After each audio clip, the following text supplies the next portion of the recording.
meeting of the Fire and Police Commission to order, and ask the clerk to please call the roll. Commissioner Dozer? Here. Commissioner Jones? Here. Commissioner Lapis? Here. Chair Herlinger? Present. Vice Chair Hill is absent today. Correct.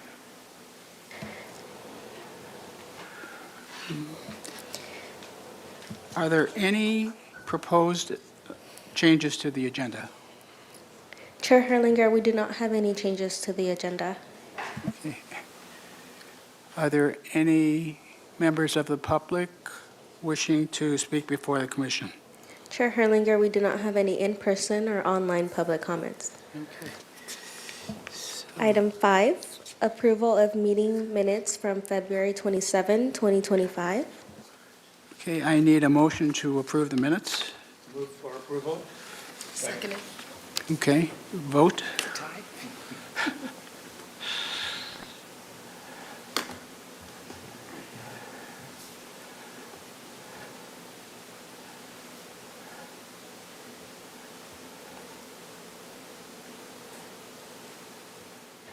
Motion to approve meeting minutes from February 27, 2025 passes. Okay. Item 6, Santa Barbara Police Department Use of Force Annual Report.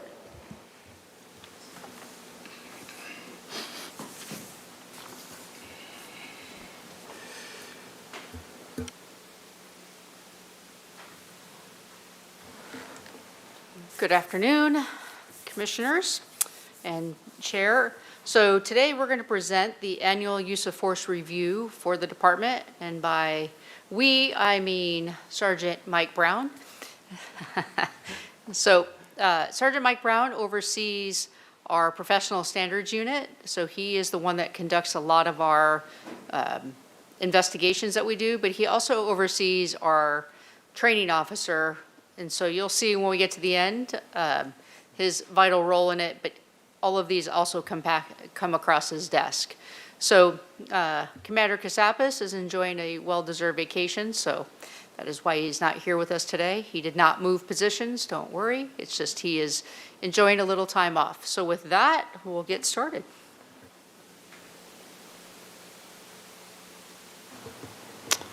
Hey, good afternoon. It's a pleasure to be here. Today we're going to be going over our use of force law, the objectionable reasonableness of using that force, how we determine our force options, our use of force policy. We'll show you some of our 2024 use of force data, and then we'll show you a system that we use to capture our use of force data that's performed out in the field by our supervisors. So California Penal Code 835A subsection B is what governs the use of force by police officers.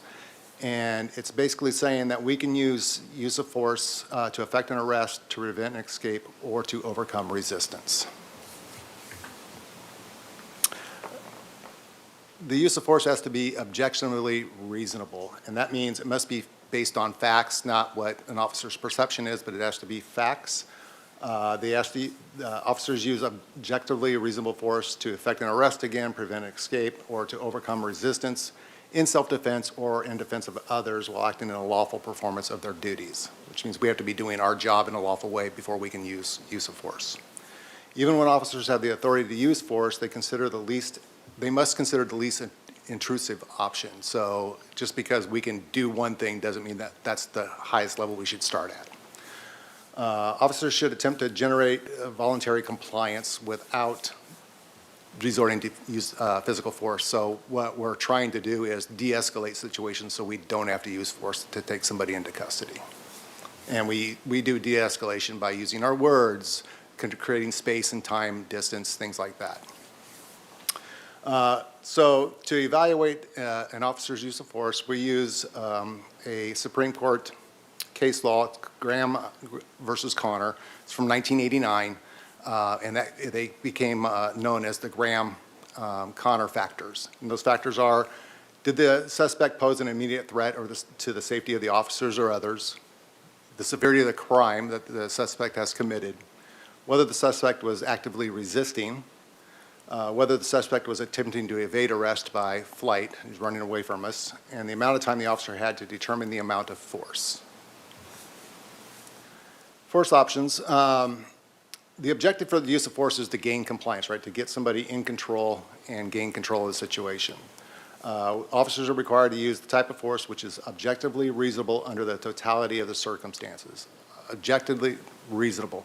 It means a reasonable officer would do the same thing. So you can't do something that's completely out in space and then expect it to be reasonable. Use only the amount of force objectively reasonable to overcome resistance and to gain or maintain control of the subject. Again, the least amount of force necessary to effect that arrest. Factors that we use to determine the reasonableness of force, public and officer safety. Is it making the public or officer safe? The amount and nature of resistance must be overcome or flight, attempted flight.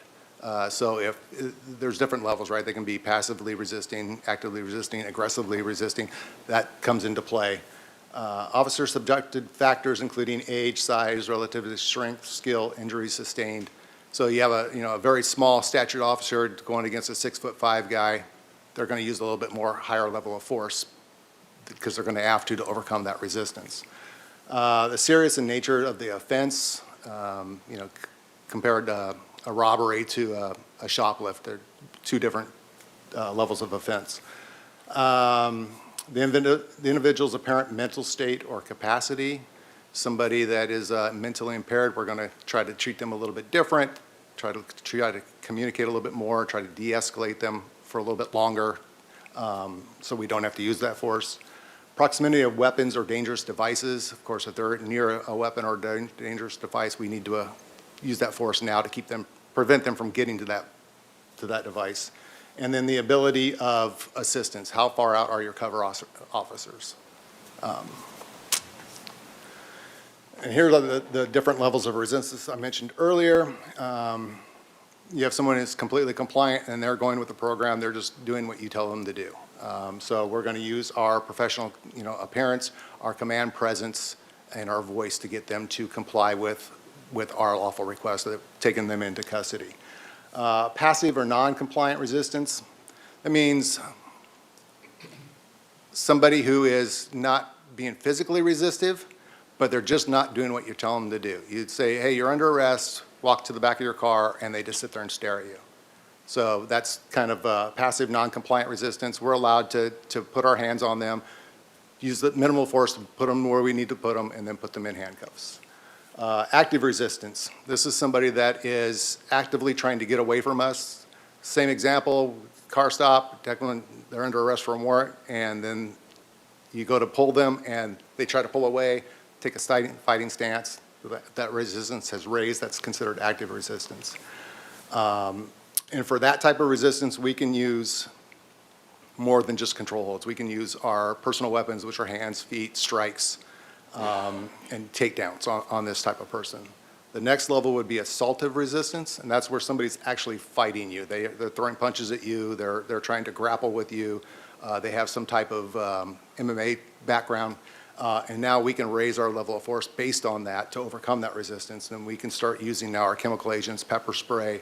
We can use our tasers. We can use our impact weapons, batons. We can use our extended range impact weapons, which is our 40 millimeter less lethal, to effect that arrest. And then, of course, the last level of resistance is life-threatening. That means that we can use force that could take their life, because they're threatening our lives or somebody else's life.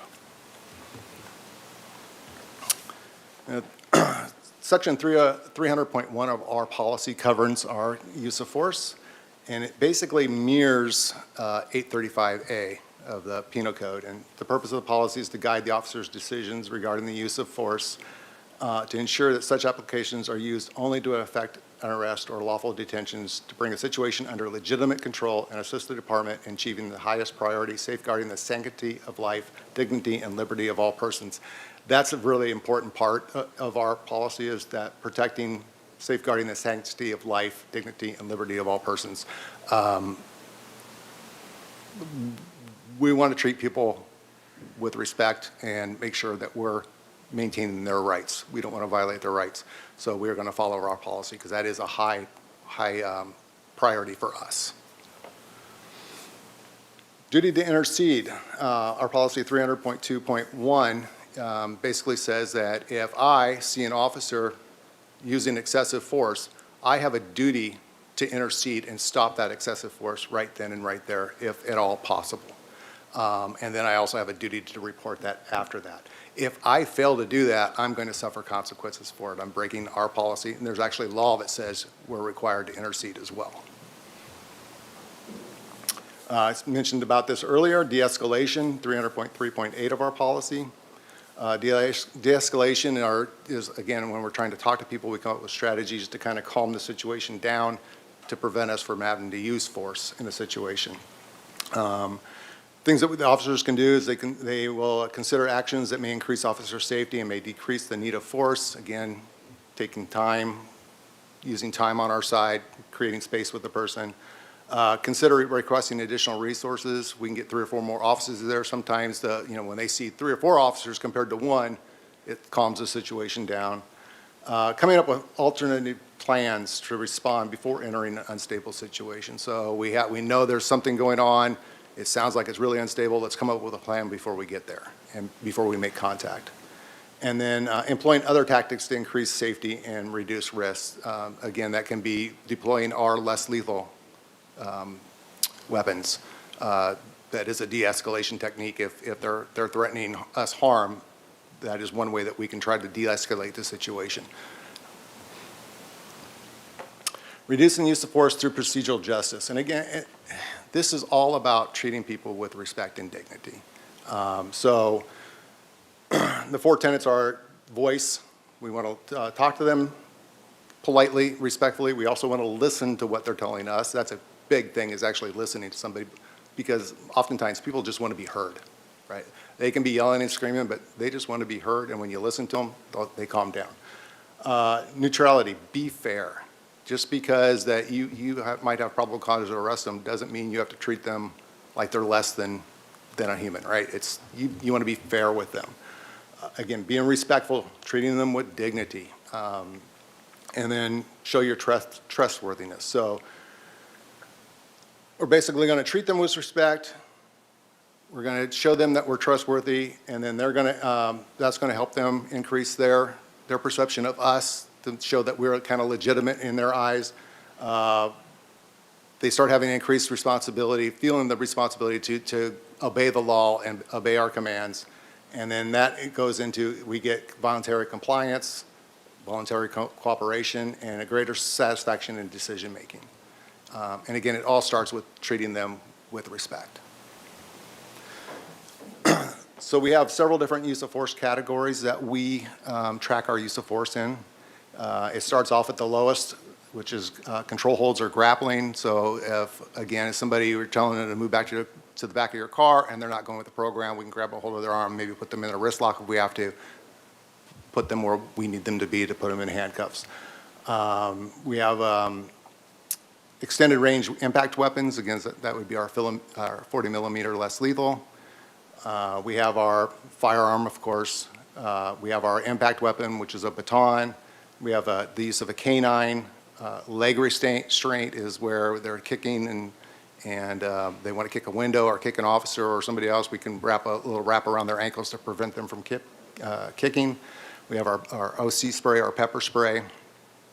We all have our personal weapons. It's our hands and our feet, delivering strikes or kicks. Takedowns. If we're trying to get somebody into custody and they try to run, we try to take them down to the ground to prevent them from running or prevent them from fighting. And of course, we have our taser, and then we have the wrap device. If they're really out of control, even after we get them into custody, a lot of times, especially if they're high on drugs, they're very violent. They're still trying to fight, even though they're in handcuffs. We have a wrap device that we can put them in. It wraps them up kind of like a little taco or a burrito, and it keeps them safe and it keeps us safe to transport them to jail. So we're going into our use of force data for 2024. Again, here's the categories that we use to capture our use of force. As you can see, we had 10 control, hold, and grappling uses of forces. We had 0 extended range impact weapons, 0 firearms, We had 3 baton strikes or impact weapon strikes, 1 canine bite, the use of 2 leg restraints, 1 pepper spray dispersal, 10 cases with personal weapons being used, 74 takedowns, 4 taser deployments, and 4 uses of the wrap. 23 versus 24 comparison.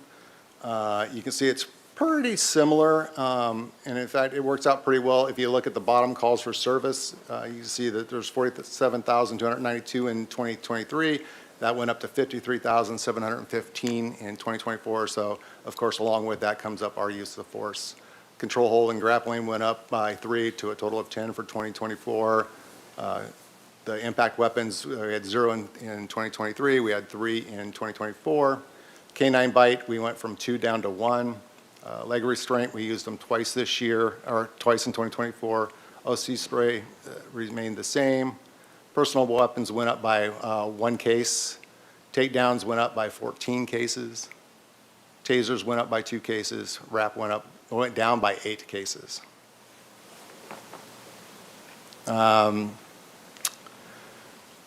Sustained efforts to minimize the use of force. So we've increased our field supervision. Our sergeants are required to respond to every use of force out there. They're also out there in the field a lot more than they were in the past. They're responding to the calls themselves as they're in progress. We are emphasizing on the use of force de-escalation training, so we are providing more and more de-escalation training to our officers. Every time we have a use of force class, that is a big component of that class.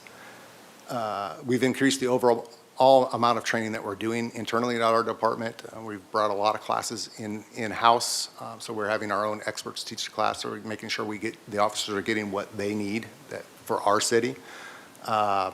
Utilization of specialized units like the CAT team, community action team, the motors. We have different units out there.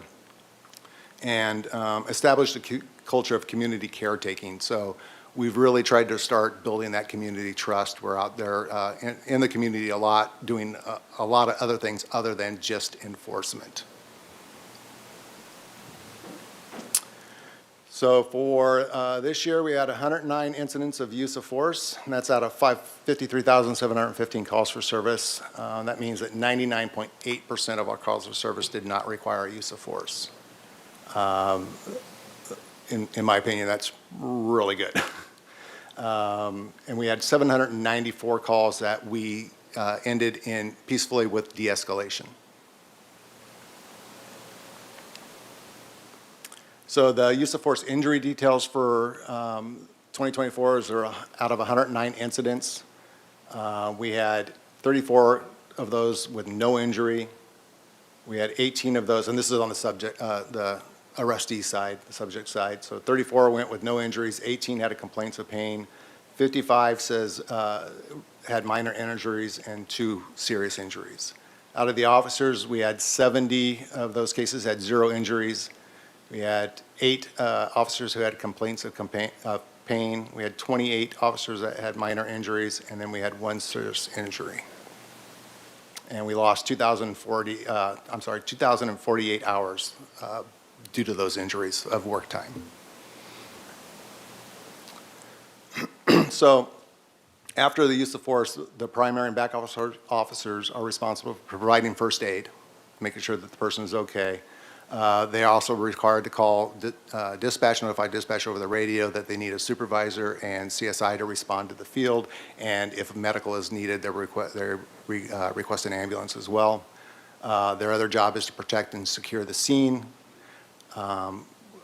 Once a supervisor arrives on scene, they're required to give a statement to the supervisor. The supervisor is going to do their own investigation, so they were required to provide a statement. And then they are to prepare and complete their reports for detailing that use of force. So our policy says that an officer must notify a supervisor when the use of force has caused a visible injury, the arrestee has complained of injury or continuing pain, the arrestee indicates intent to pursue litigation, so I'm going to sue you, If the officers use a taser or a control device, are required to call a supervisor. If the subject goes unconscious, if we've used personal weapons, meaning that if we had to deliver strikes of any kind, if we've had to put a leg restraint on or a subject in a wrap, and then subject alleges unreasonable use of force against them. So any of those dictates that the officer has to request a supervisor to show up on scene. Sergeant's responsibilities. Should have his bars on. They're required to respond to the scene. Then we're going to make sure that the suspect is getting medical care if needed. They're going to determine if they need more resources. If there's a lot of witnesses, we're going to need more resources to start getting witness statements. They're going to make sure that our CSI, our crime scene investigators, are taking pictures of the scene, the arrestee, and the officer. They're going to make sure that they interview the suspect themselves. We call it an administrative interview. They're going to interview the officers, and they're going to interview any witnesses that may have been there. They're going to make sure that the safety of the officers and suspects are paramount, make sure that they remain safe throughout this whole thing. When they come back to the station, they're going to review the officers' reports, and they're going to watch all the body cam footage available. And then they're going to complete a use of force report. And this is the supervisor that's doing this. And they're also going to notify the watch commander that there was a use of force. Excuse me. We use a program, it's built by Versaterm. It's called Blue Team, and this is how we report our uses of force. It's generated by the field supervisor, so if you're the supervisor that get called out, when you come back to the station, you're going to start this report in Blue Teams, and it keeps us from having to do everything paper. It's all electronic. The case is routed from the field supervisor. After they've completed the report, it goes to the commander. They review it. Then it goes to the assistant chief. She reviews it, and then it comes to community accountability, where Commander Kasapis or I review it. And that's how many levels of review this has before we say this is a good case, and then we finalize it and close it. And this is just kind of an example of what the report looks like once it gets generated out of Blue Team, with all the information that it documents. It's, the date and time that it occurred, the location, the case number. And then there's an area for a narrative. We have a template in there, and it talks about, is it within policy? If not, why? Things like that. There it is, the incident summary. Again, this is all filled out and completed by the field supervisor that has arrived on scene. And just to note, we'll talk about it more later, but part of the supervisor's responsibility is also to debrief every use of force, regardless, no matter what, with the officers. What went well, what didn't go well, what could have been done differently outside of the investigation itself. So every use of force, the expectation is that the supervisors are debriefing it with the officers.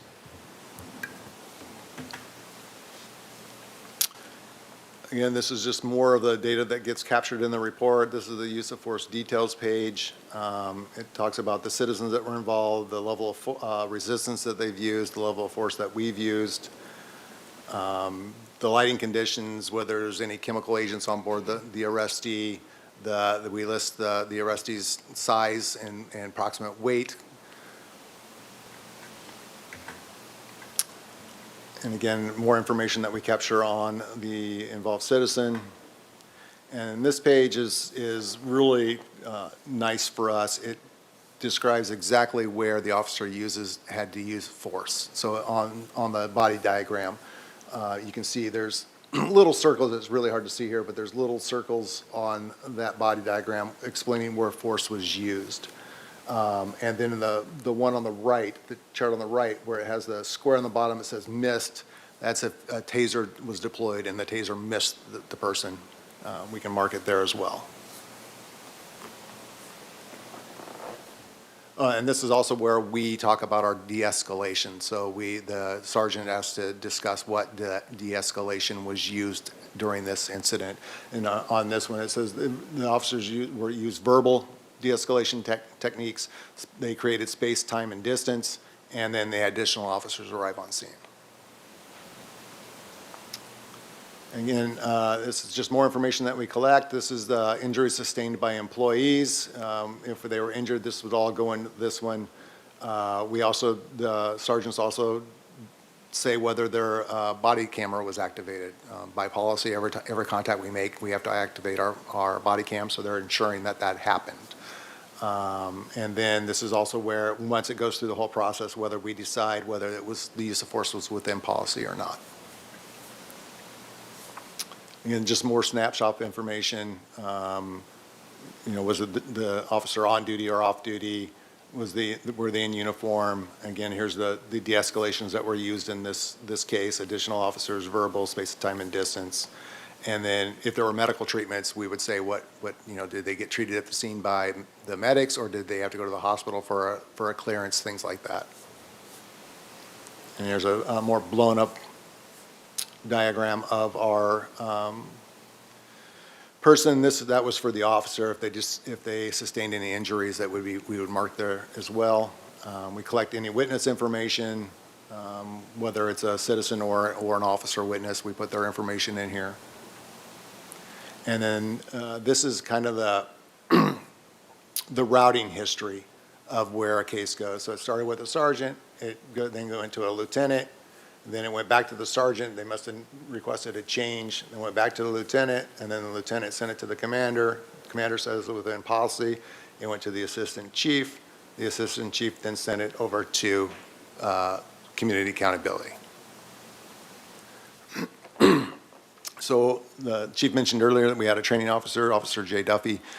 He is our training officer for the department, and he reviews all of our uses of forces, all the reports that come through.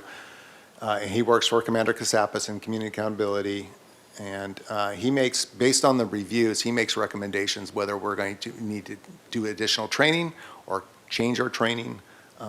He also will be conducting debriefs and training briefs. He may put things out for department-wide.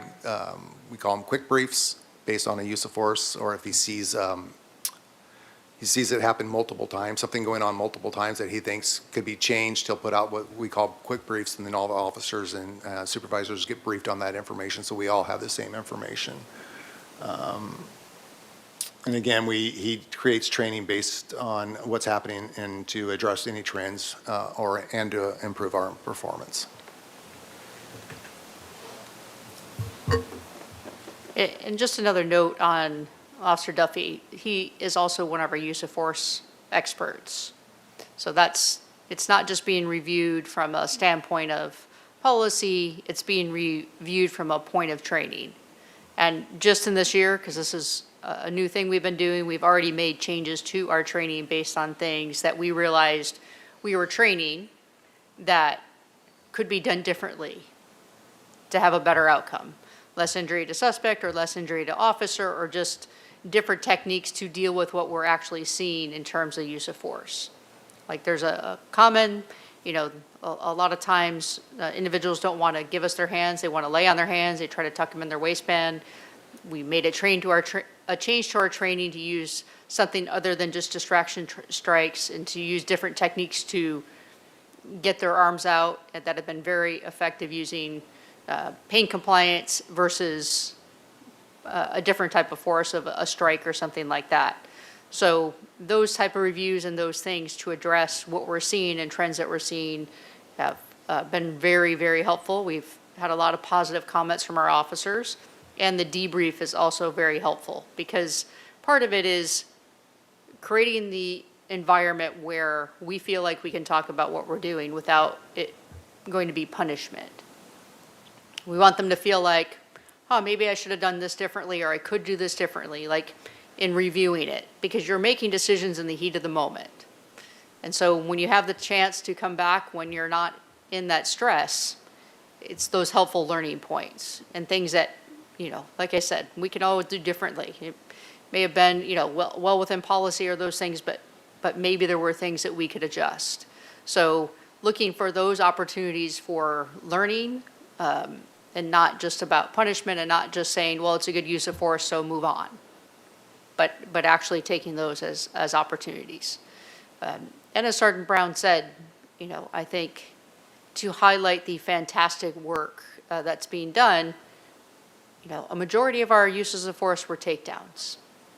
There were not a lot of strikes. There were not a lot of uses of the baton. There were not a lot of uses of taser. When you look at the percentage, those are excellent percentage. That means our officers are using a low level of force. It also means that they're using not just de-escalation at the beginning, they're using de-escalation throughout these incidents to continue to try to gain compliance throughout the incident. And I've reviewed a whole lot of body cam, and we talk about the respect, what we train for is when the use of force concludes, this is not personal, and we make sure we may remain professional, that we still treat them professionally, we get them the appropriate care, we still continue to try to de-escalate this so it doesn't continue to be an issue. So those are just a couple of points that I want to highlight when you look at this presentation. And we're here for questions. Any questions or comments from commissioners? Commissioner Jones? Hey, thank you very much. Really appreciate all the information. A couple questions. You mentioned the blue team system for reporting. Is that what it was called, correct? Yes, sir, blue team. Is that information strictly internal to the department? Does it get transmitted anywhere? Are there any other kind of obligations for doing anything with that information? No, that is strictly an internal. All of that is protected data. If we have a use of force that is out of policy, then the recommendation would become that would become an internal affairs investigation. So that takes it to a whole new level. Anytime we have a allegation of a use of force policy violation that becomes an internal investigation, that's also something that we have to report to post through SB2.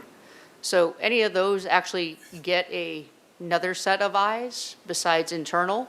The other thing that happens is if there's a use of force and we get someone who complains and says it's excessive force, that's also something that then gets handled as an internal affairs complaint as well. So there are multiple levels besides what you see here. If there is something that is either out of policy or is an allegation by someone that it's out of policy. Could the information that's gathered in blue team actually, if it were to escalate to that level of for an internal investigation, actually be used as part of that? Correct. Yeah. Yes. Thank you. And then my last question is, are there any kind of regional or statewide comparisons to use of force from other law enforcement agencies? Is that something that even happens? Do you hey, how are you doing over there in Ventura? And, how's Lompoc doing? Anything like that? There is not. There's not a regional database. We have to report to DOJ our serious injuries for the year. That is the one thing that all agencies have to report. So that is one comparison you could see in comparison to other agencies. How many serious injuries do they have? But there's not a use of force database for the state. Okay, thank you. So I have a question about, is Ms. Anderson in the loop at all in any of this? Yes. And where would she be? Well, she We're- can speak to we're it. in the loop. She is absolutely in the loop, and I'll let her speak to what she does. Chair Herlinger, yes. So I meet with Commander Katsapis every other week. We review not only the complaints of police misconduct and where they are in the investigation process, but also use of force incidents. So he'll walk through an incident that has occurred in a timely manner with me. I asked specifically for incidents of force that have led to a commendation or incidents of force that, again, there is a noted policy violation.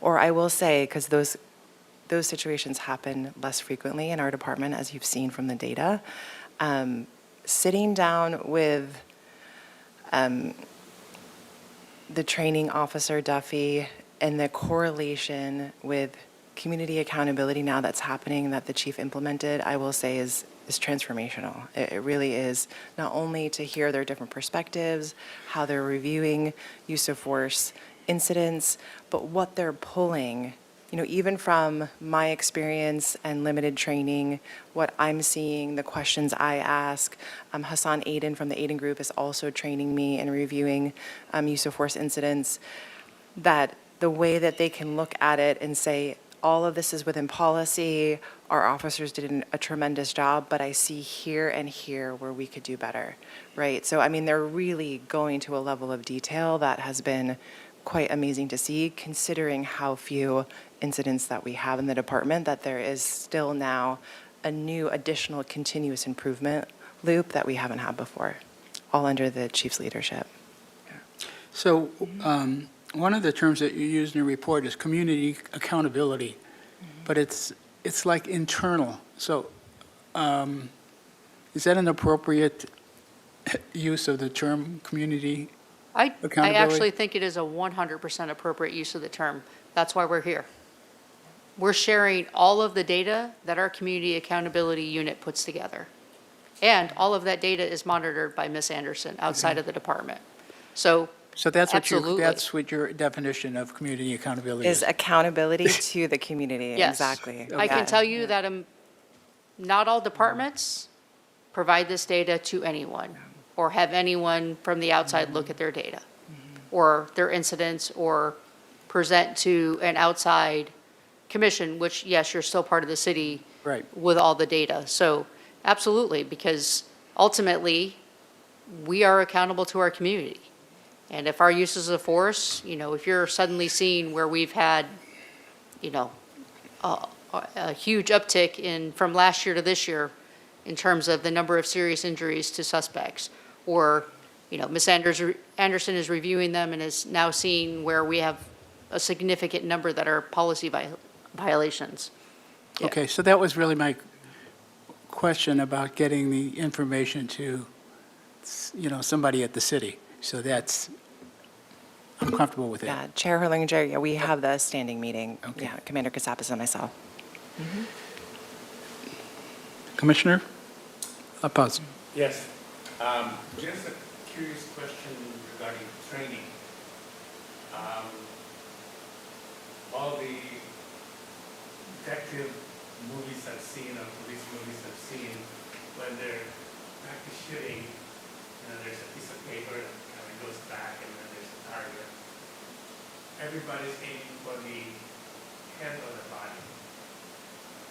When an officer uses their firearm, when it comes to that point, is there ever training where you just aim for the leg? So I'm going to give this to Sergeant Brown, not because I'm not willing to answer the question, but because he is one of our range masters and actually does range training. So I think it is appropriate for him to kind of give that perspective. Thank you, sir. I've been a range master or firearms instructor with the department for about 23 years, and I've kept up with the training over those times. With the current training is in, throughout the country on firearms. No, we don't train officers to shoot at limbs, legs, or arms or hands because unlike the movies where nobody seems to miss, shooting a moving object, even a body of a person moving laterally or away from you or coming towards you is very difficult. And that's a big body-sized target. You take that down to a leg, and the chances of missing have greatly increased. And if we miss, then the chances of it hitting something that we don't want to, another person, a car, behind that, what the subject is, increases greatly. There's no other, Linda? Sorry. Just to follow that up, Sergeant, wouldn't it be also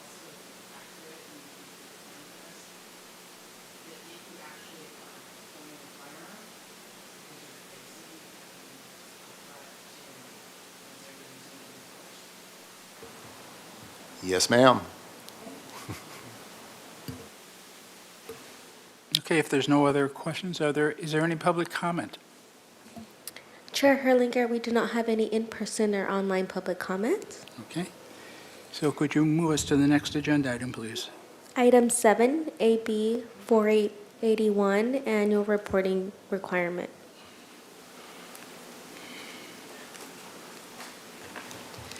And you get me for this one, but I also have some backup. So our newly promoted Lieutenant Nate Beltran. So he, well, I guess he's technically still on the SWAT team. I don't know. But he is one of our, prior to promotion, he's been on the SWAT team for many, many years. And so he is the expert on some of the uses. So if we have questions on the usage of some of these items, he's our resident expert on these items. So with the law that came into effect a few years ago, we have to do every year, come to and do in a open forum and talk about what is considered military equipment and what we use in the department. A lot of times people think of military equipment as, you know, tanks and other things, but it's been defined by the government code. It actually encompasses a lot of different items that we use, all the way down to our mobile incident command vehicle, which doesn't look anything like a military vehicle, but looks like an RV with our logo on it. So we're just going to quickly run through these. And like I said, I brought my expert if there are specific questions on their usages or the technical piece of this. So first, we have a robot, and that is a unmanned machine that operates on the ground. We did not have any uses of that. We have our unmanned aerial system, which is also commonly referred to, I think, by layman's language as a drone. We had 34 operational uses of that this year. We use it for different things like we've had different deployments where we have someone barricaded inside of their home. We may use it to try to get a better overwatch of that location. We may use it if we're searching the inside of a building where we can send the drone in first to search the inside of the building versus putting our officers at risk first. So those are just two examples of different types of deployments with that. Armored vehicles, so that's our Bearcat. We used that 6 times this year. And I think if you have seen that when you've come and done your ride-alongs. Our mobile incident command vehicle, we use that for one operation. Our 40 millimeter launchers and rounds, so those are the less lethal impact rounds. We did not use that at all this year. Oh, can't do it that way. Our less lethal shotguns, we did not use those at all this last year. Distraction devices, we did not use any distraction devices. Our rifles, those are the rifles that our patrol officers carry as well as our SWAT team. We used no operational uses of the rifles. Our chemical agents and smoke canisters, we did not use any uses of that. Our pepper ball launcher, that's basically OC that is shot out in very small round balls that comes out of what you would, I don't know, kind of looks like an airsoft gun or a paintball gun to give it the best kind of use for you to see. We used that one time. A breaching shotgun, which is basically it shoots around at a door so that we can open a door. So it's called a breaching shotgun, and we did not use that at all. We did not receive any complaints regarding our equipment or the uses of our equipment. No reported violations of our policy related to this. We keep track of all our costs. We have a governing body, which is our Lexipol policy that tells us how we use each of these. In the next year, we're going to replace 10 of the rifles with 10 new rifles. So we're not adding 10, we're just replacing. Everything has a lifespan. So we're just replacing to make sure that we have appropriately working equipment. And we stock all of the items, so whether it's the breaching rounds or the chemical canisters, to make sure that we have the necessary for usage. We also have to rotate out based on lifespan. I guess the good news is that we don't use them often, but they also still require rotation out because of the lifespan attached to them. And we're here for questions. So any questions or comments from commissioners? If not, are there any public comments? I do have one question. I just wanted you to explain what the distraction devices were. Sure. So the distraction devices, they're often referred to, I think, like in movies and TV shows as a flashbang device. but what they're really called is basically a light sound diversionary device. So a lot of people believe that they're a grenade. They don't actually blow up. They just make a loud noise and have a very bright light to them, so it disorients people, it distracts them.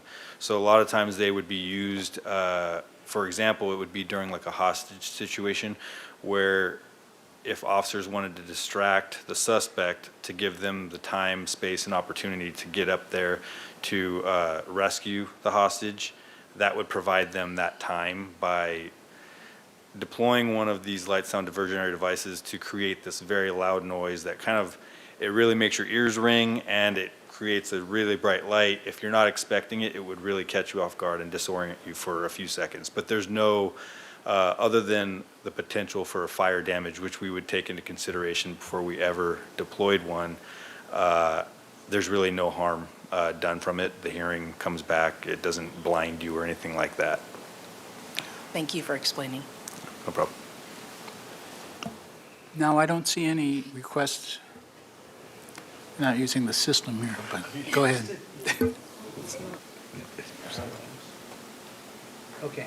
Got it? Yeah. Thank you very much. A couple quick questions. I'm trying to formulate them now. It was about the distraction device, so I'm thankful for that explanation.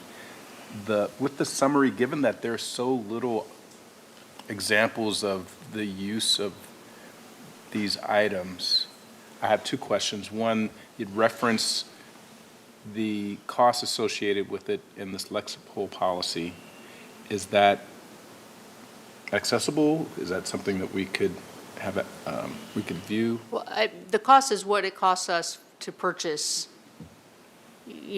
such as a new rifle, or the cost that, it costs for a canister of smoke, or the purchase of equipment. That's what it references, is how much we're spending on that material. So I imagine since you're using the materials, with the exception of replacing the 10 rifles, as you mentioned, to such a small number, like you're using them so seldomly, that the cost relatively associated It's is a minimal. very low cost. Yeah. Yeah, that the cost is not high. Most of the time, as Lieutenant Beltran can tell you, like, we have to replace it because it's expired, and we use it then at that point for training. So a majority of the cost actually comes because, although we're not using them in the field, we have to make sure that we're still proficient with them. So that's where the biggest cost. Like the 40 millimeter, those rounds don't go bad. We purchase training rounds so that we don't have to use the rounds themselves. But when it comes to, as the canister of smoke is expiring, when SWAT goes and does their training, they will take those and use those, and then we'll buy new cans to replace the ones that we just used in training. So we're very cautious about it. We don't have a big budget for this at all, so the costs are very minimal. Last question, is there would you consider this a baseline in the amount of military equipment? Is there a desire for more? I know the community has in years past expressed concern about local law enforcement having military equipment. So I don't know, does this particular inventory represent like a desirable amount, or if trends continue to kind of be as they are demonstrated here, maybe some of these things we don't need anymore, or we need more, anything? I don't see the use. I would never suggest we should have less than this. So the point of us, we have to be prepared. We see a lot of things and we are prepared. We have a lot of special events in the city. It only takes one. It's not a when, it's an if. It's actually not an if, it's a when. Those occur, we have to have all of these things to be able to address the issue. So it's not one of those things where we're like, oh man, it would be nice to have this and let's just call somebody, especially with where we're located. We're not in LA with a lot of different agencies around us that we could call for help. We have the sheriff's department. Other than that, we have to be self-reliant here. So if we have something go wrong, if we have a large protest that all of a sudden, doesn't go so well, or we have a barricaded suspect, or we have different incidents, we have to have the necessary tools. I will be the first to say I don't like the terminology of military equipment, because most of this is not military equipment. We don't buy it from the military. We don't get any of it from the military. So it just happens to fall within that definition. You know, we're not talking, you know, I guess the closest out of any of this really to military equipment is our Bearcat, which is our piece of armor, which is a super important thing to have because it's the only way then a lot of times that we can get close to a scene where someone has a firearm and provide officers with the necessary cover that they need. Something that will actually stop a round, or something that if we have an officer down, we can get into, perform a rescue, and get them out. So, you know, we train for the worst case scenario and hope we never have to actually use it in practicality. So it's great news when we can come and say, we didn't use it, but I would never suggest we should have less. There may be times where, you know, we add more because there is a new technology that actually falls underneath the definition. I don't personally appreciate the terminology because it's not what we're doing and we're not becoming more militaristic. Quite the opposite, you know, as you can see from the use of force presentation prior to it. But these are in fact very necessary items that we need to have. And we keep what we need and what we think we need, but we don't keep more than or less than, and we've done a really good job of managing that. You know, we have really long-term skilled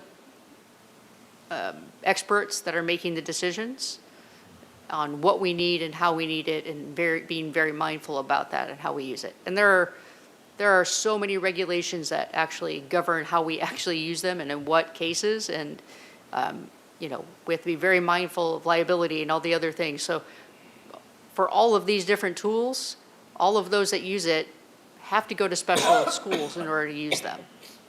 You know, when we talk about the 3,400 hours of training that SWAT does per year, a lot of what they do is train with this equipment.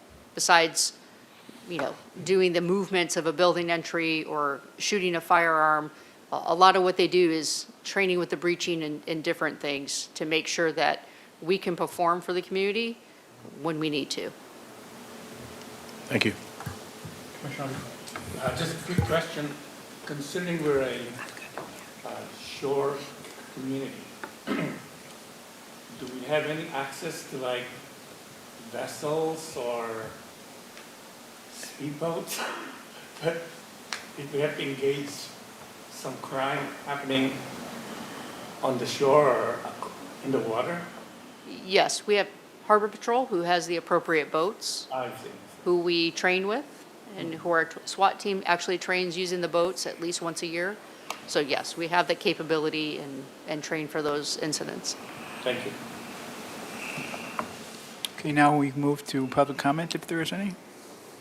Chair Herlinger, we do not have any in-person or online public comment. Okay, can we move to agenda item number 8? Absolutely. Item 8, overview of Santa Barbara Fire Department Fire Prevention Bureau.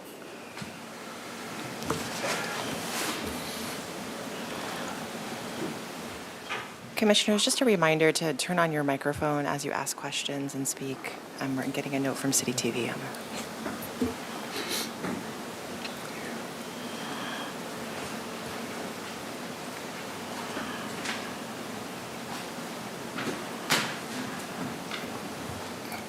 Good afternoon, Commissioners. Chris Males, your Fire Chief. Thanks for having us here. As I've talked to you before, our department is built using 4 divisions. The divisions are administration, operations, emergency services, and fire prevention. Part of the fire department's focus has been, and always will be preventing the next emergency, whether that be a fire, a medical call, what have you. Although we train and we're highly responsive to the community, we would really hope that the community is as safe as they possibly can be. So our Fire Prevention Division, which is in many departments called the Life Safety Division, they are tasked with making sure that our community is as safe as possible, either the streets, buildings, open spaces, et cetera. And we do that with our fire inspectors, and we do that also through community engagement. So today we're going to talk about our Fire Prevention Bureau, and with me is Fire Inspector Kate Rocha. Kate has been with us for about a year. She came from the Oxnard Fire Department, and where she was also an inspector. And Mike Lopez is our Fire Services Specialist.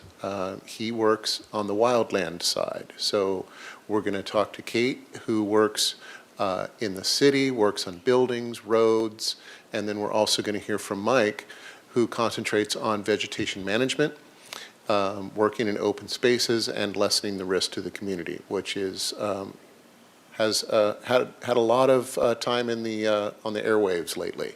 And there's a tremendous focus on a need to continue to make our community safe through vegetation management. So that's a little bit about them. And as you folks know, I try to bring somebody with me. It's always fun to let somebody else talk besides me. I know that. And I'm super proud of both these individuals, and they do a great job on a daily basis for us. So it's nice for me to bring them and, quite frankly, show them off a little bit. So I'm glad they're here with me. So again, just kind of an orientation to the Fire Prevention Bureau. This is our staffing. The Fire Marshal is Ryan DiGiulio, who you've met. Ryan is also on vacation. This is spring break for a lot of schools, and so Ryan has 2 young kids, and so he's off this week.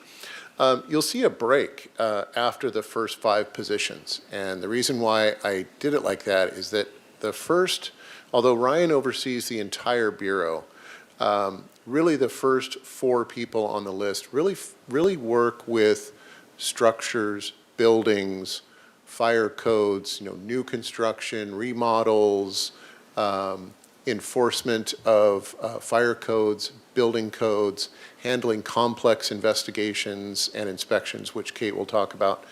And then the following 3 are vegetation management folks, headed by Mark Fontillo, who you've met. Again, they're the ones that handle vegetation management, brush clearance. They do defensible space evaluations at homes. So I kind of set it up that way so that you can see that we really have 2 strong focuses in fire prevention. So with that, I'm going to turn it over to Kate and let her begin discussing what we would call the structural side, or really more the buildings and the concrete side of the job. Good evening, Commissioner and Chair. Like Chief said, my name is Kate Rocha, and I'm a fire inspector and investigator with the department. And I'll just go through kind of what I do on the daily basis, and what our department does, I should say. We do perform a wide variety of complex inspections on existing occupancies and beyond, and we'll talk about that in future slides. We work hand in hand with our engine company, who is out there day in and day out, and will refer us any issues, complex or non, that we need to make contact with and try to mitigate whatever that issue is. And oftentimes that abates the fire hazards at hand. We also work with community development, with land development team, plan review. We did 1,100 last year. Inspections, we perform those on the daily of new construction. Those could be sprinkler inspections, alarm inspections. There's quite a wide variety of inspections that we do for them. And then there's also a step 1, 2, and 3 within that construction project. So it'll be a rough, a hydro. We're going back and back again to these areas. So, and then we assist other agencies regarding the building planning, public works, PD. We work hand in hand with them in these inspections for these buildings. We also do fire code permits, permitting inspections for fireworks, film, and special events. We have quite a wide variety of events in this town that I've noticed since being here a year, so we are very busy with our permit process.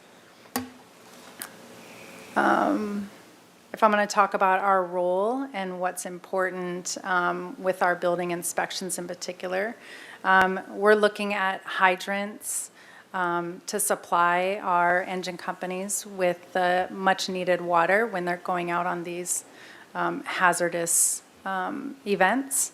Our fire department connection, that's where we would connect, our engine would connect and pump water. So we want to make sure that we know where those are, and they're labeled. We also are very concerned about access. We want to make sure that our guys can get in.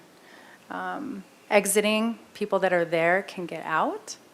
And then labeling all of our areas. Santa Barbara has quite a few mixed-use occupancies, so they'll have residents below or above, and then retail below. So it's really important that that is delineated on the exterior of the building. So my job is to make sure on our inspections of these buildings that is properly labeled. You can see here, there are oftentimes in the permitting process in the very beginning, when we're doing our LDTs, that's our land development team. That's in the really beginning stages of development for these different inspections. They may want us to bring an engine up to make sure that their access is provided appropriately, that we can actually have turnaround space and they're doing what they're supposed to do. This slide is going to show you our new construction inspections. We are out there, like I stated, for sprinklers or alarm systems. We are ensuring that all of these systems are installed properly from start to finish, and that could bring us to that property 3 and 4 times, and that's for each property.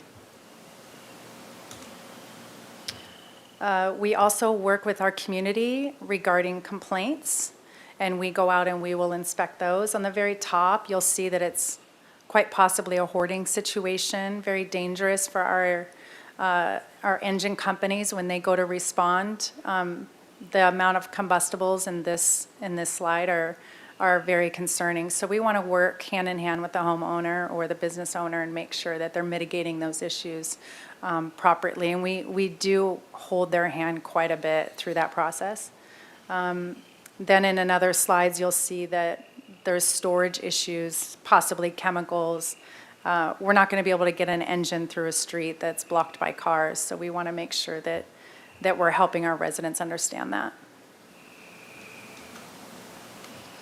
The engine companies will refer us such inspections as this. On the left, you'll see that is a high-piled storage issue. Not only are they required to have permits to have high-piled storage, if it's too close to the ceiling, it impedes the process of their sprinkler system, which is exactly what they need in order to mitigate any fire hazards, right? So they've got clearly too much storage. The shelf is bowing. So we're going to make sure that we check into that. I think the middle slide has a lot to do with us working hand in hand in partnership with our wildland, because they've got some overgrown issues. So that would be something that we would tag team with them on. Obviously, electrical issues at the very top right during fire investigations. We see that quite a bit. We want to make sure that homeowners are very well aware that is any exposed electrical is going to cause them some problems. And then again, more hoarding and storage issues. We perform school inspections. We're actually mandated to do that. So every school on the annual, we will go out and inspect them. We're looking for their life safety components, egress, exit signs, fire extinguishers, smoke detectors. We want to make sure everything's labeled, access is provided, keys are provided for our first responders. Quite a bit goes into those schools.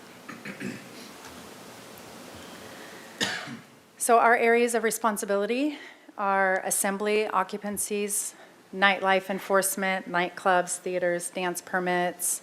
Dance permits just means that we're looking at, again, egress, exit signs, fire extinguishers. We want to make sure that their sprinkler systems have been annually tested and certified.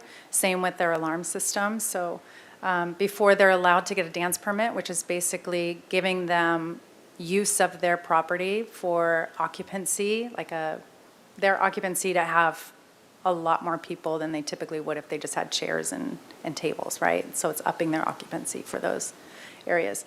We do state mandated licensed facilities.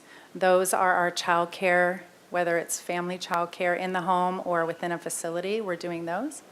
Fire investigations, 24 hours a day, 7 days a week. We rotate between us three inspectors, and we'll be on a 24-hour, 7-day shift for 1 week.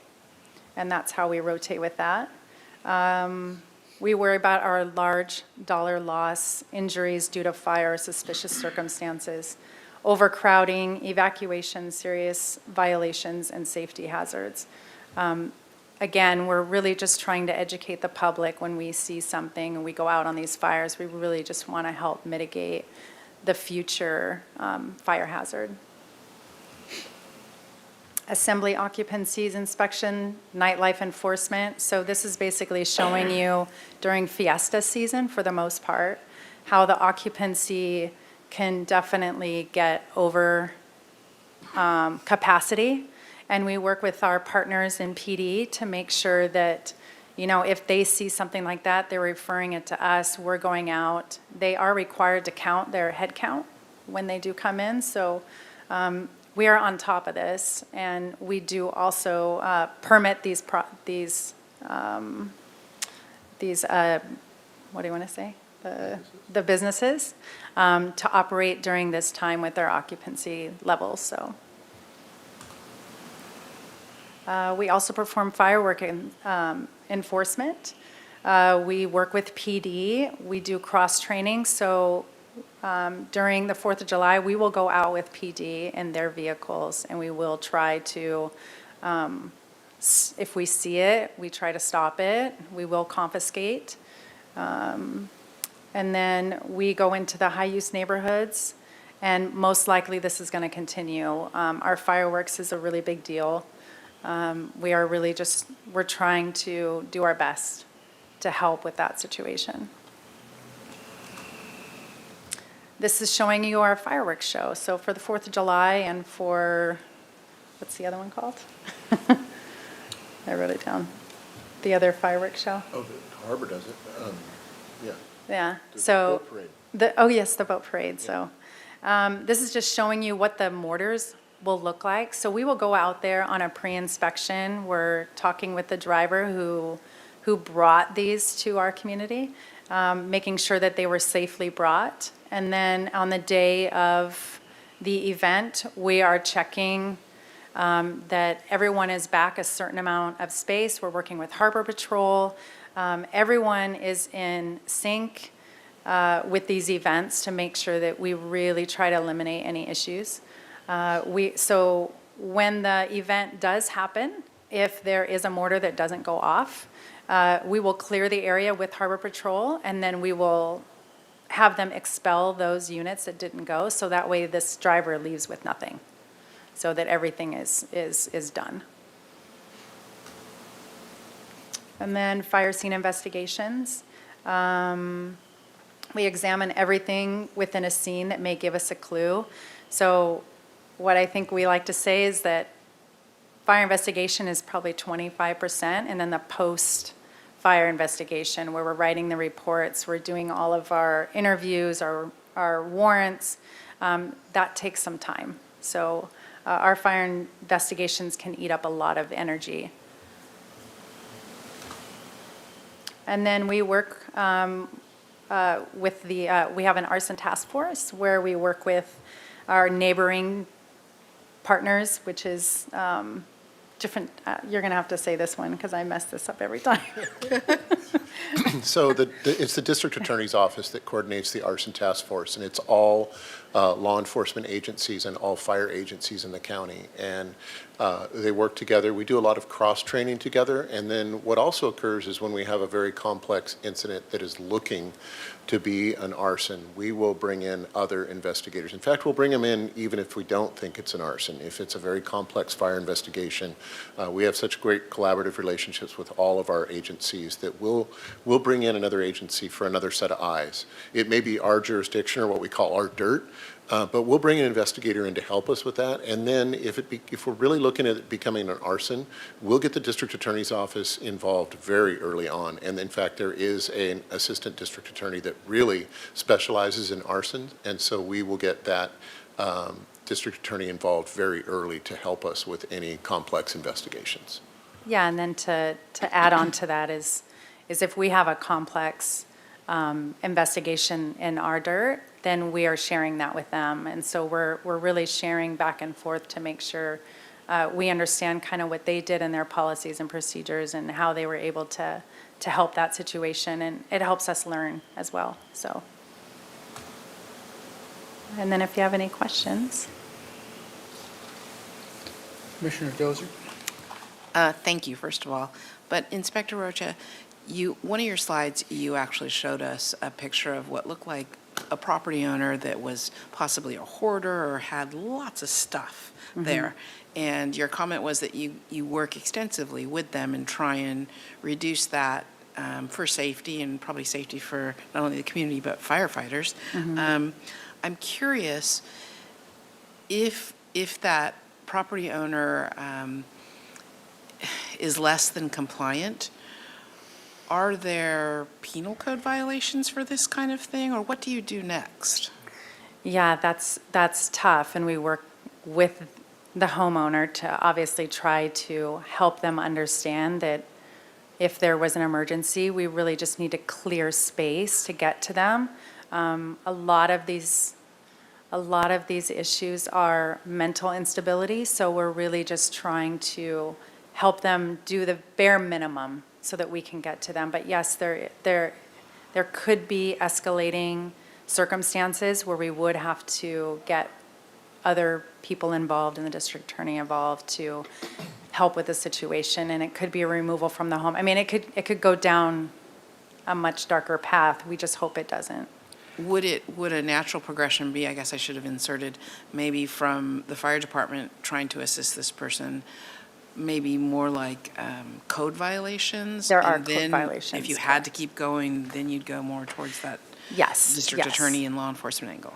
Yes, Okay. there's multiple code violations, and we start at the very minimum, obviously, and then we would work our way up. And I know you're dying to. No, speak on I it. was just going to add, and I'm waiting for City Attorney Doimus to chime in.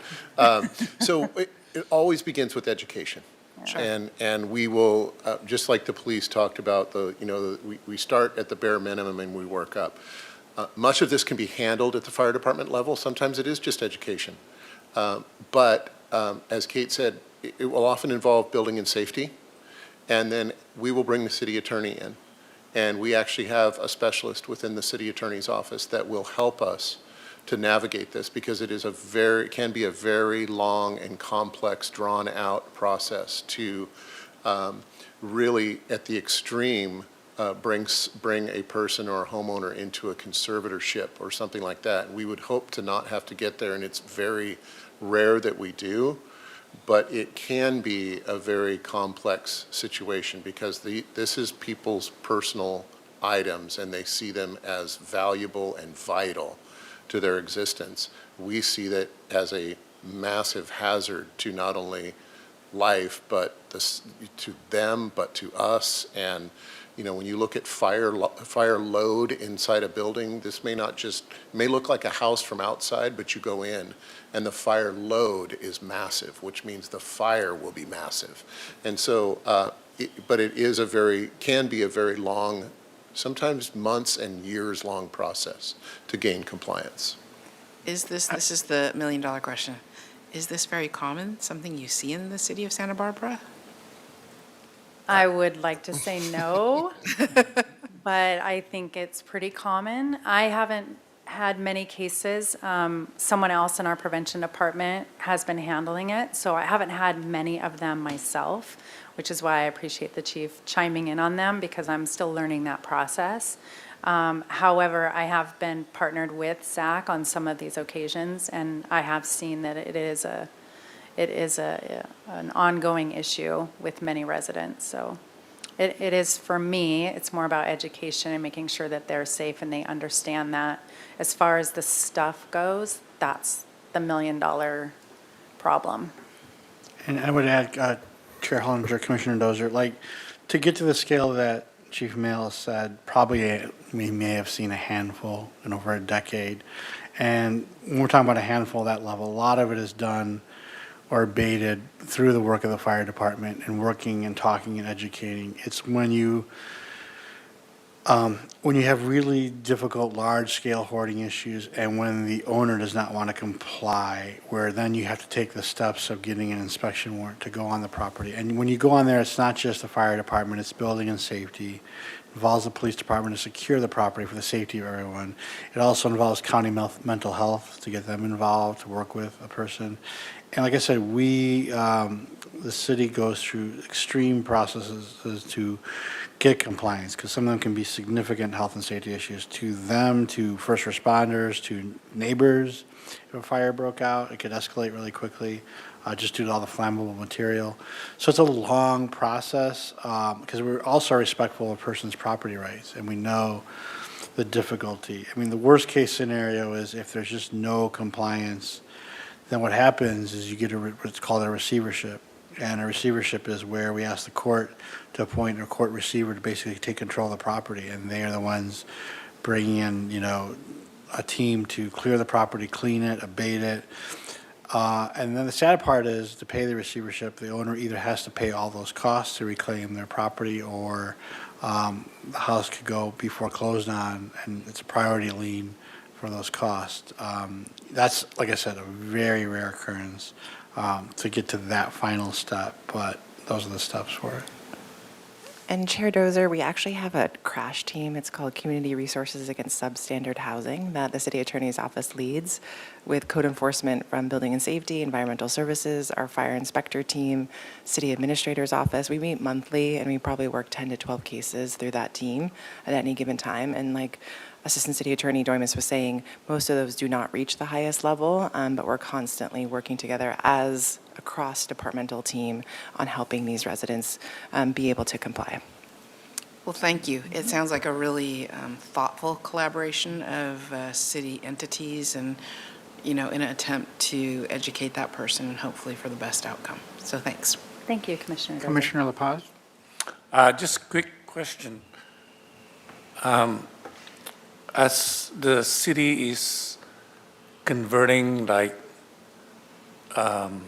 department stores, offices into housing, are there any unusual or fire prevention steps that need to be taken?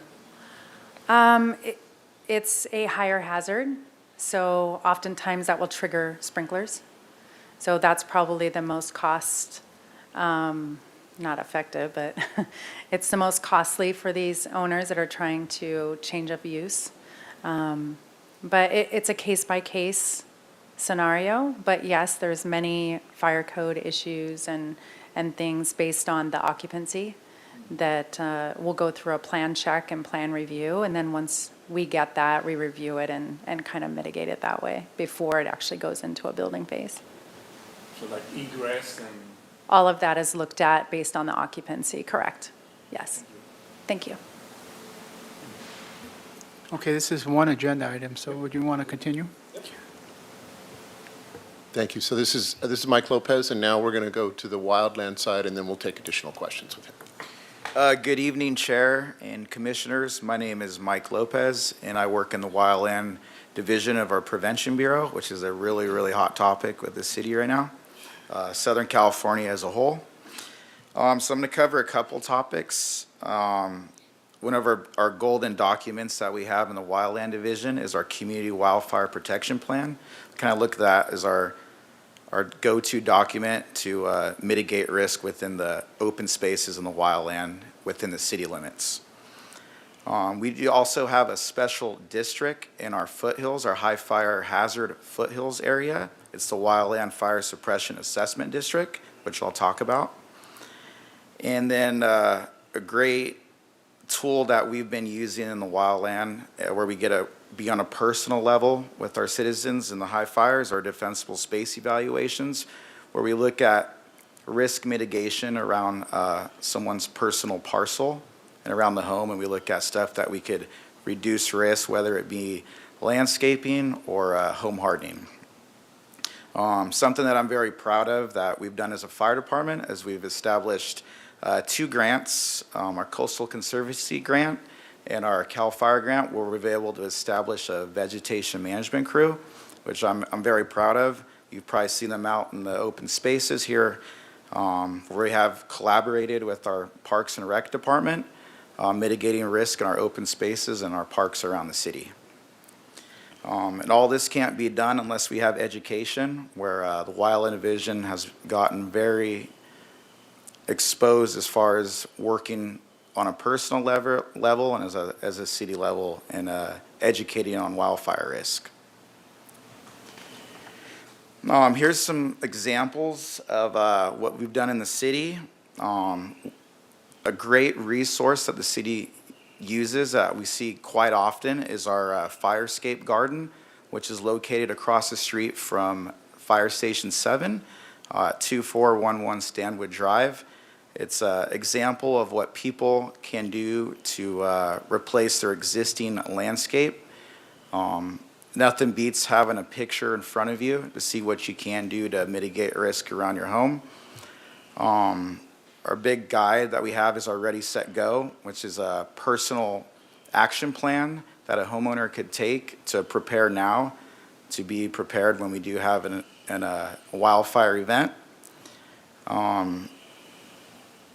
We also have a picture here where we're working with our cooperators. It's a picture of us mitigating risk in Stevens Park, where we get exposure, and I'm going to go off that picture because when we're out there in the public in our open spaces mitigating risk, that's where we actually get a lot of engagement and education. There's times where you have your helmet on and you're sitting there doing the project, but you literally step aside and on a personal level answer questions to the public. And I'm just grateful that the city citizens have acknowledged that and use us as a resource to mitigate risk. Now I'm going to talk about our special assessment district. It's the Wildfire Suppression Assessment District, which is located in our foothills. It's a special district with an additional tax that homeowners pay. And it entails the foothill zone and the extreme foothill zone. We do have a coastal and a coastal interior zone, which is not an assessment district. With this special tax, homeowners are able to utilize those services in different aspects to mitigate risk and prepare for wildfire. This consists of, this tax will pay for vegetation road clearance, which allows us to clear any brush canopy so emergency vehicles could access safely, and for evacuation routes for the citizens to get out and safe during an emergency. With those services too, we offer voluntary defensible space assistance, where it's all educational based. They give us a call, we come out to the parcel, and we spend that personal time walking around the parcel with the homeowner, looking at stuff we can mitigate. A lot of it we do from experiences being on wildfires, so we take into account, what we've seen personally and with the new studies of what you could do to mitigate risk around your home, whether it being changing up your landscaping or hardening your home with different aspects such as vents, type of construction, and all that. And our ultimate goal is to prepare everyone today so they're prepared when we have an event in the future. A great service that you probably presently see right now is our chipping program.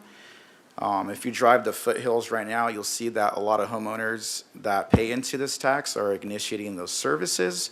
You'll see stacked brush that people have personally cut off their property, and they stack along the roadside, where the fire department comes around and we go ahead and chip that to eliminate that fuel load within the high fire.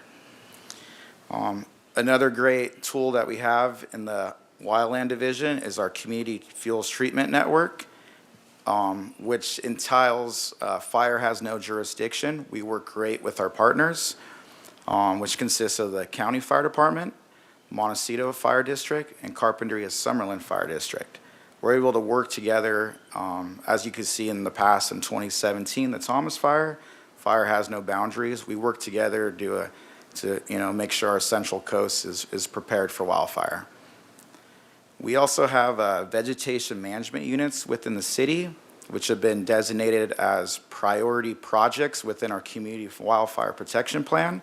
This is where you'll see a lot of our vegetation management crew working in to mitigate risk. Here's a couple more pictures which you see of the past. You see the Hesesita Fire, T Fire, and the Hill Fire that we saw in the coastal. These are great examples to show why we go out there every day and educate the public on how to prepare for wildfire.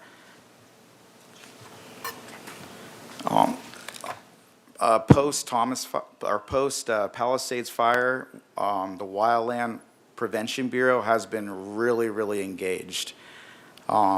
We constantly get submissions for defensible space evaluations and public engagement, whether it be HOAs, homeowners associations, TV, radio. We've been post Palisades, we have been really engaged. And I appreciate the public reaching out because preparing now will help for the future. We also work with our counterparts, the Santa Barbara Fire Safe Council. They've been a big advocate in helping us educate the locals. So we do work with our partners and offer programs where the homeowner can mitigate risk. Chair and commissioners, if you have any questions.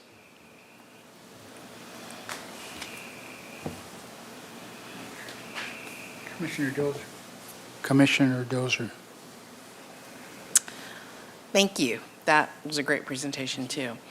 You had talked about you were busy these days with defensible space evaluations. I guess my question would be if there are neighborhoods or neighbors or things like that where you go, wow, you have got a whole lot of dead bushes around your house. Is that a situation where what do they do to have that addressed? Is that an evaluation situation? I guess I'm trying to figure out where the average citizen would maybe reach out for your help. So a lot of times we do get complaints from neighbor on neighbor within a neighborhood. That's very common. And it goes back to that educational piece and not enforcing anything. That's a common question where you get a neighbor on neighbor or within a neighborhood. Oh, I drove down this neighborhood. There's an abundance of brush. My tactic on that has been to get these neighborhoods establish a fire-wise community where they work together to establish mitigating risk. So it kind of goes from a high level of neighbor on neighbor to we actually get along, and this is a program that we self-drive and the fire department backs us up. So it goes from educating, taking time to walk around, and even point out, even have to use a tactic where, if someone complained on a neighbor, accumulation of brush, then, let's take a look and look at your property. And then, just changing everybody's attitude. Ultimately, I kind of preach our program is neighbor helping neighbor. Fire has no jurisdiction. And we're all into it. We've seen with the abundance of fires and how fast they're moving. I kind of preach it as a neighbor help a neighbor situation in a positive way. And that's how I even tell neighbors, let's be a good person. Let's help each other out. And that approach has actually gone a long way on going from something that could have escalated to maybe an enforcement to, I get it, let's go ahead and do it. I've noticed, just a tiny follow-up question. I've noticed in my neighborhood signs that say Firewise certified or something to that effect. What exactly does that mean? Correct. So the Santa Barbara County Fire Safe Council From the national standard, they have established this program called Firewise USA. It's a kind of a grassroots, self-driven program that is driven by your neighborhood. I'm a big advocate for it. We got our first one on the Highlands neighborhood up on borders Honda Valley. And we're in the process of establishing more Firewise USA communities in the city of Santa Barbara.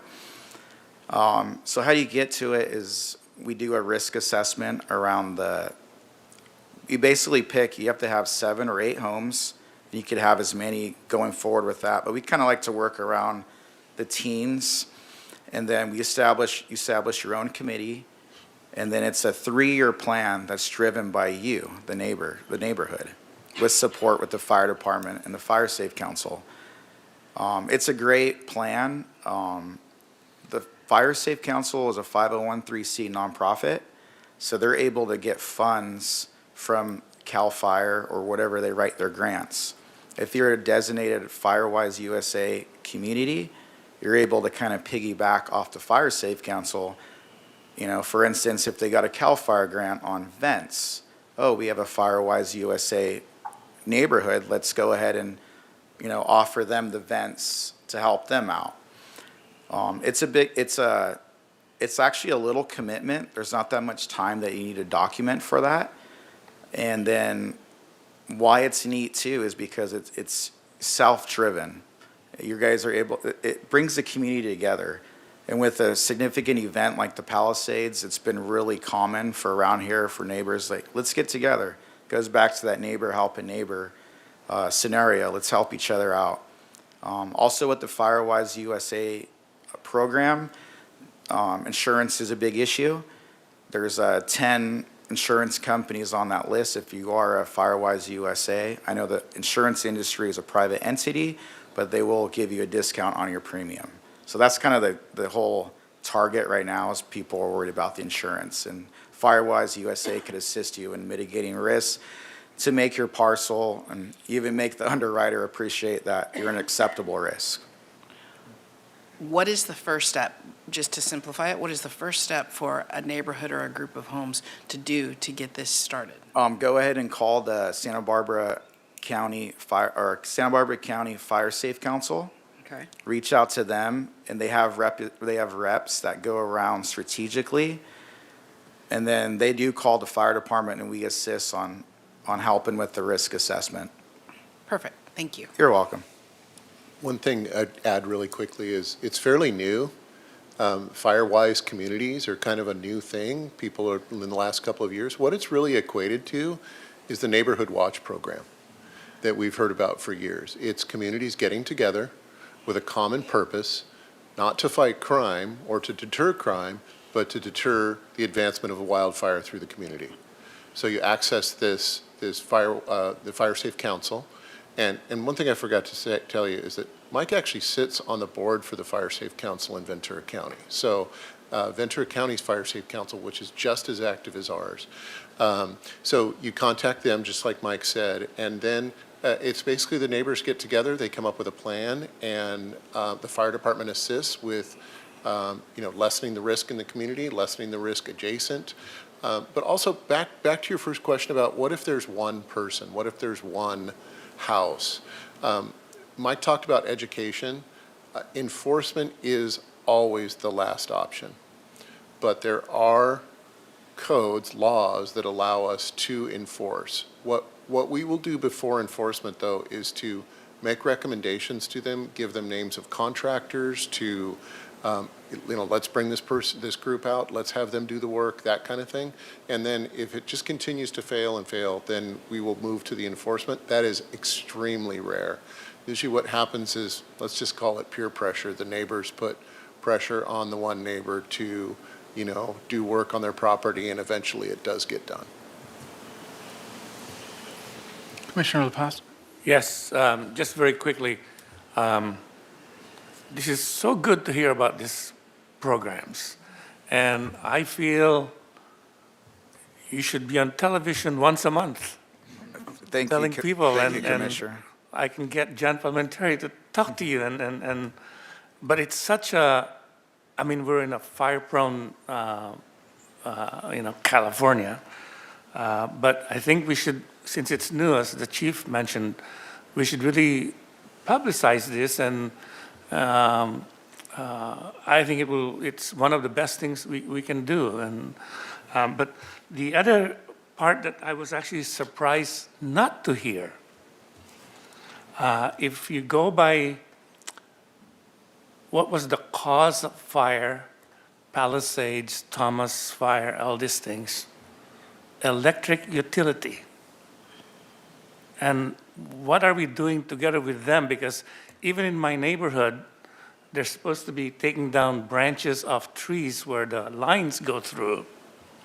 I said, maybe there's so much to cover they can't come to my neighborhood. But that's another thing that maybe this program can also emphasize. Thank you. So Commissioner, Southern California Edison actually has a wildfire mitigation program where they go look at their infrastructure and they do their risk analysis on where they need attention to mitigation.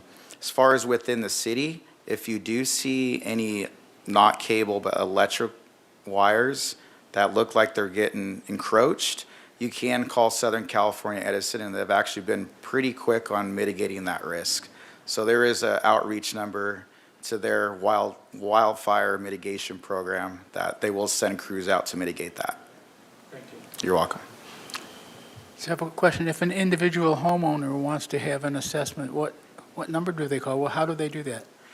So we actually have an online submission form where they could fill out, and it comes directly to my colleague Mark Vontillo and myself, and they're coming in pretty frequent. And how do you access that? So you go on you can go on the city fire website under the Prevention Bureau tab, and down there there'll be a submission form for voluntary defensible space evaluation. And you fill it out. It basically gives us the contact information, and that the citizen's interested, we contact them and we set up a time where we can meet and do that walkthrough. And it's been really popular, and again, I appreciate the public being really receptive to it. On daily, we're definitely meeting with quite a bit of the public on a personal side, and it's great. It's that time where we could take a fire professional and an individual and really nitty-gritty walk that property, and it makes the homeowner feel better, because something that we use our service of what we've seen on wildfires. That helps a lot, from ember fallout to fuel modification, home hardening. So we really get down to it, and then we do accumulate a report where we're able to give it to the homeowner, and they can just check the boxes. So that's an excellent program, but I don't think we have enough exposure to that. I don't think enough people know how to either access it or know that they can do that. So we actually get a chief and Fire Marshal DeGilio. They actually send out a newsletter to the high fire districts, and on that it actually has a QR code that you could access to sign up for a defensible space evaluation. We also have our sandwich boards. We strategically put them where we're having our present shipping program, and on there it also mentions about defensible space evaluations. Right, I see those in my neighborhood, but I'm wondering if everybody slows down enough to actually read what's on the sign. Yeah, I try to place them where they could safely read it and continue to go to their home. Okay. Thank you. You're welcome. Excellent presentation. Do we have any public comment? Chair Herlinger, we do not have any in-person or online public comment. Okay. Thank you for your presentation. We'll move to Commissioner and Staff Communications. And Ms. Anderson, you want to just tell us what's going to happen at 6 o'clock? Yeah, Chair Herlinger, we have a police department swearing-in ceremony for new officers. We also have recognition for officers that have been promoted, as well as professional staff that have been recently hired. So that will take place at the Historical Museum tonight at 6. And Chair Herlinger, I also wanted to mention there's been some publicizing of the Blue Envelope program through the police department. And so we will have a future presentation on that program as it gets grounded and implemented throughout the city. But it's a great partnership for us to work with people who really, want that extra connection and knowledge with officers, that they need additional support if they have engagement with law enforcement for any particular reason. So we're excited to share that program with you as we unveil it to the rest of the broader community as well. Okay, do we have any comments from other commissioners? Okay, then I'll declare the meeting adjourned at 5:40.